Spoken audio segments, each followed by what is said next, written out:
የቲቶ ሰዎች ምዕራፍ 3 እንቀጥል። ደከማችሁ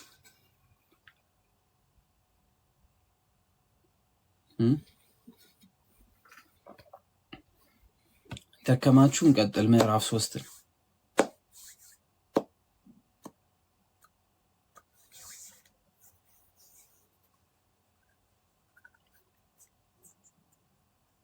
እሺ ምዕራፍ 3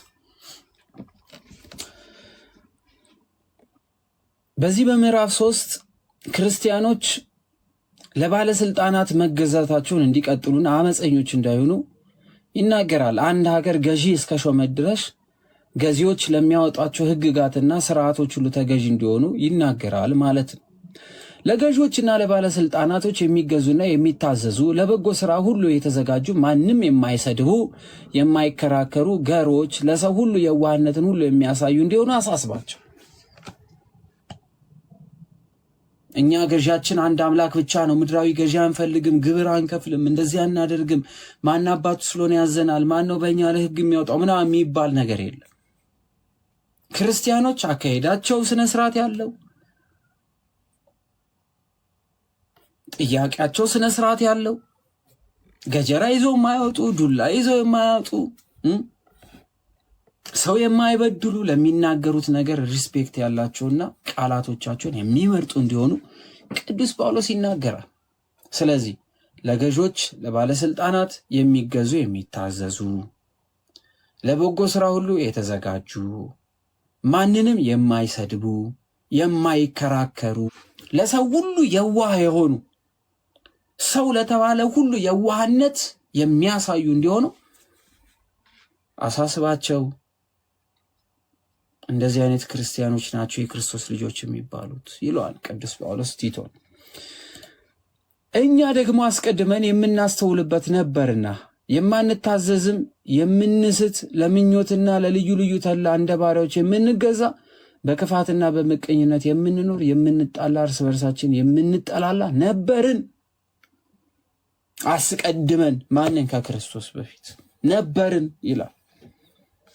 ነገር ግን አለ የመድኃኒታችን የእግዚአብሔርን ቸርነት ሰውን መውደዱ በተገለጠ ጊዜ እንደ ምሕረቱ መጠን ለአዲስ ልደት በሚሆነው መታጠብና በመንፈስ ቅዱስ በመታደስ አዳንን እንጂ እኛ ስላደረግነው በጽድቅ ስራ ስለነበረው ስራ አይደለም አለ። እኛ አስቀድመን ተቆጪ፣ አስቀድመን አሳዳጅ፣ አስቀድመን እንደዚህ ነበርን፣ አስቀድመን የምንጣላ፣ እርስ በርሳችን የምንጠላላ ነበርን አለና ነገር ግን የጌታ የኢየሱስ ክርስቶስ የማዳን ስራ በፈቃዱ እንደሆነ በእኛም ስራ እንዳልሆነ እኛ ስላደረግነው የጽድቅ ነገርም ስላልሆነ መዳናችን በጌታ በኢየሱስ ክርስቶስ የተደረገ መዳን ስለሆነ ወዶናልና እየጠላ ነው እየገፋ ነው ስለወደደን በሱ ተደርጓልና ምን እንሁን? ለባለስልጣናቱም ለገዢዎችም ሀገር ለሚያስተዳድሩም የሰው ልጅ ሁሉ ለተባለ ትሁት እንሆናለን አለ። ምሳሌያችን ማን ስለሆነ? ክርስቶስ።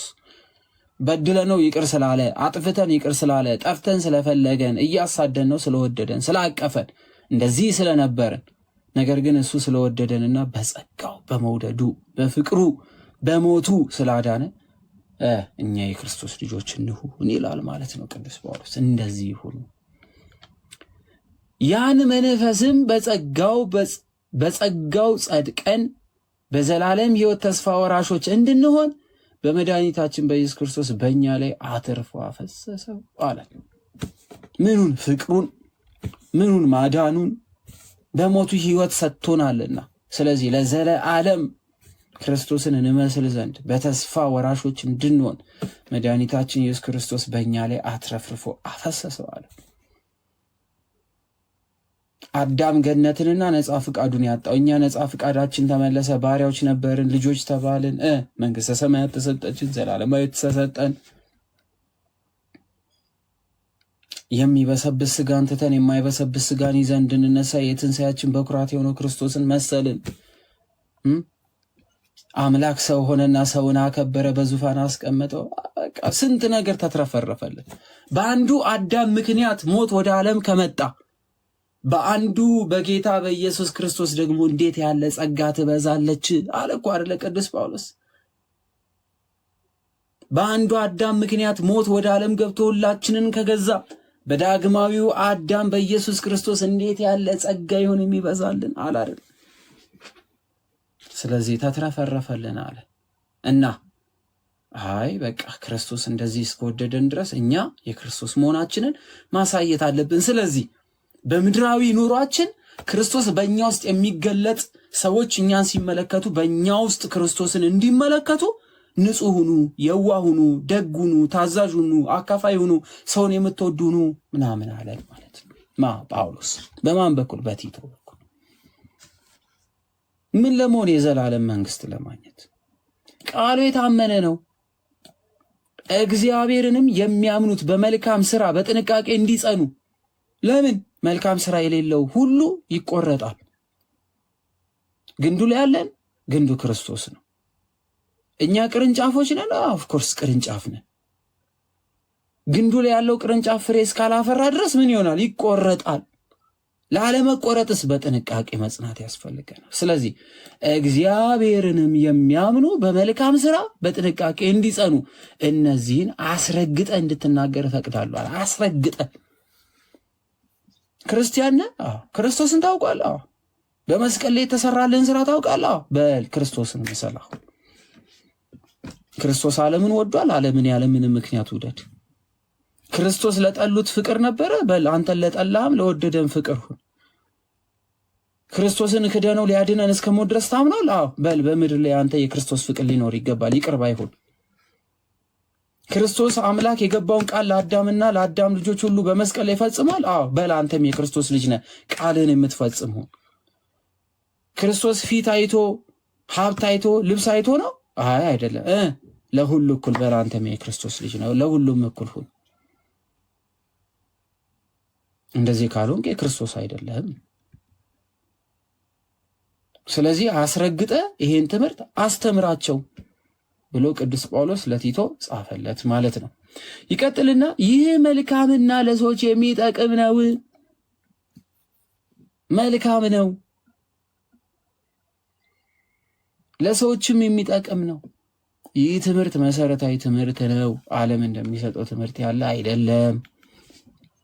ነገር ግን ሞኝነት ካለው ምርመራና ከትውልዶች ታሪክ ከክርክርም ስለ ሕግም ከሚሆን ጠብ ራቅ።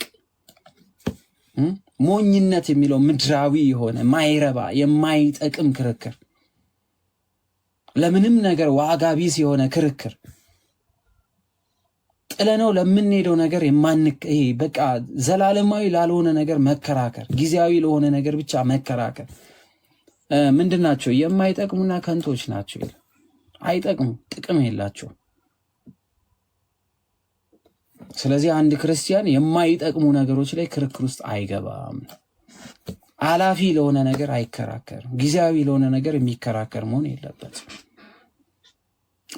አላፊ ነው። የማያልፈው የእግዚአብሔር መንግስት ነው። በእግዚአብሔር መንግስት ባለው ሂደት ውስጥ ግን ወሳኝ መሆን አለበት። መከራከርም ካለበት ይከራከርና ነቀፋም ካለበት ፍቅር ባለው ነቀፋ ይናቀፋል። መለያየትን የሚያነሳ ሰው ጠማማ እንዲሆን በራሱም ላይ ፈርዶ ኃጢአት እንደሚያደርግ አውቀህ ይላል። መለያየት እኔ እንትና ነኝ፣ እኔ የገሌ ነኝ፣ እኔ እንትና የሚባል መምህር ይምጣልኝ፣ እኔ ፐላው እንትና ሲያስተምር፣ ኧረ እኔ የላኛው ቤተ ክርስቲያን ነኝ፣ እኔ የታችኛው ቤተ ክርስቲያን ነኝ፣ እኔ አማራ፣ እኔ ኦሮሞ ነኝ፣ ኧረ እኔ ትግራይ ነኝ፣ እንትና ወላይታ ነኝ፣ ወዘተርፈ ምናምን፣ እኔ የዚህ ጎሳ ነኝ፣ የእንትን ጎሳ ነኝ ምናምን የለም በክርስትና ውስጥ። እንዲህ የሚያደርግ ካለስ ግን መለያየት የሚያነሳ ሰው ጠማማ እንዲሆን በራሱ ላይ ፈርዶ ኃጢአትን እንደሚያደርግ አውቀ አንድ ጊዜ ሁለት ጊዜ ከገጸስከው በኋላ እንዲህ ከሚመስል ሰው ራቅ። እንደዚህ አይነት ሰዎች ሲመጡ ራቋቸው። የዘላለም ሞት ይጠብቃቸዋል። እኔ የአዳም ትምህርት ይጥመኛል፣ እኔ የእንትና ትምህርት ነው በጣም የሚገባኝ፣ ኧረ እኔ እሱ ባያስተምረኝ ይሻላል፣ እንትና ያስተምረኝ፣ እኔ እኮ የገሌ ነኝ የእንትና ልጆች ምናምን እያለ በክርስትና ውስጥ መክፈል አይቻልም።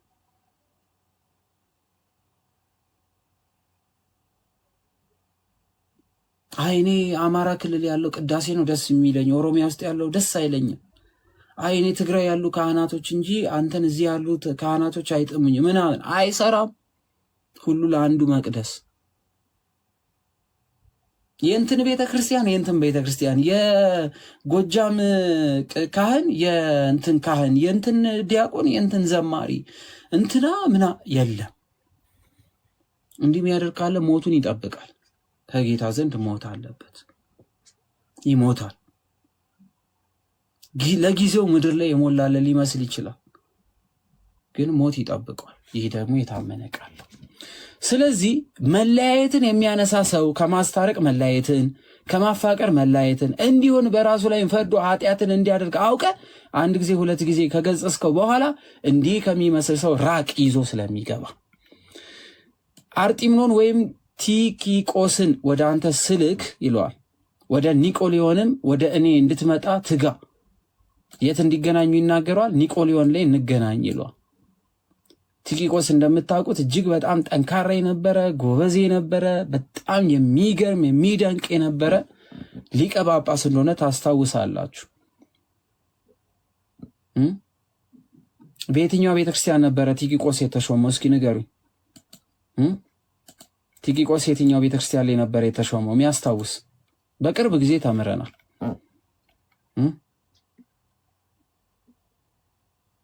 ቲኪቆስ የት ነበር የተሾመው?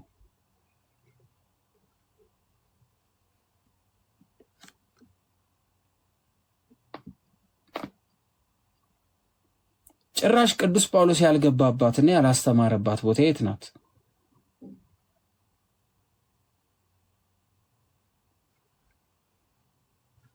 የላችሁ?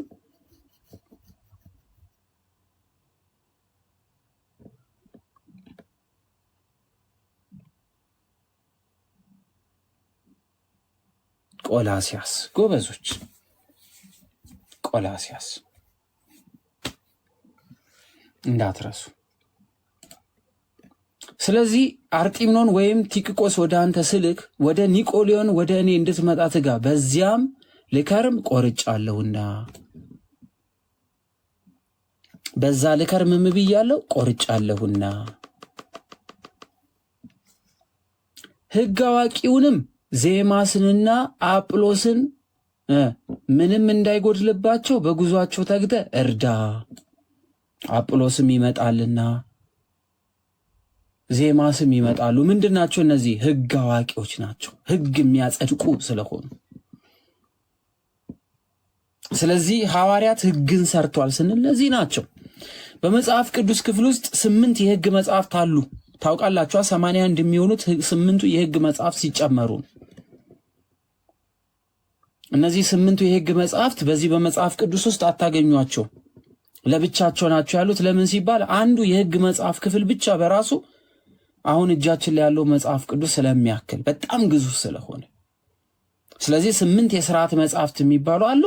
እነዚህ የሥርዓት መጽሐፍት የሐዋርያት ሥራ ምዕራፍ 15 ላይ እንዲሁም ደግሞ ሕግ አዋቂ የሆኑ እነ ዘሚያንያስ እና አጵሎስ ሌሎችም ጭምር የሰሯቸው ሕግጋት አሁን ድረስ በቤተ ክርስቲያናችን ውስጥ እንጠቀማለን። 8ቱ የሥርዓት መጽሐፍት ተብሎ ይጠቀሳሉ፣ እንዳትረሱ። ከወገናችንም ያሉት ደግሞ ፍሬ ቢሶች ሆነው እንዳይቀሩ የግድ ስለሚያስፈልገው ነገር በመልካም ሥራ እንዲጸኑ ይማሩ። ከወገኖቻችንም ያሉት አይሁዶችን ማለት ነው። ከኔም ጋር ያሉት ሁሉ ሰላምታ ያቀርቡልሃል። እነ ሉቃስ እነ ማርቆስ ማለት ነው። በእምነት ለሚወዱን ሰላምታ አቅርብልን። በክርስትና አንድ ለሆን ነው ማለት ነው። ጸጋ ከሁላችን ጋር ይሁን፣ አሜን።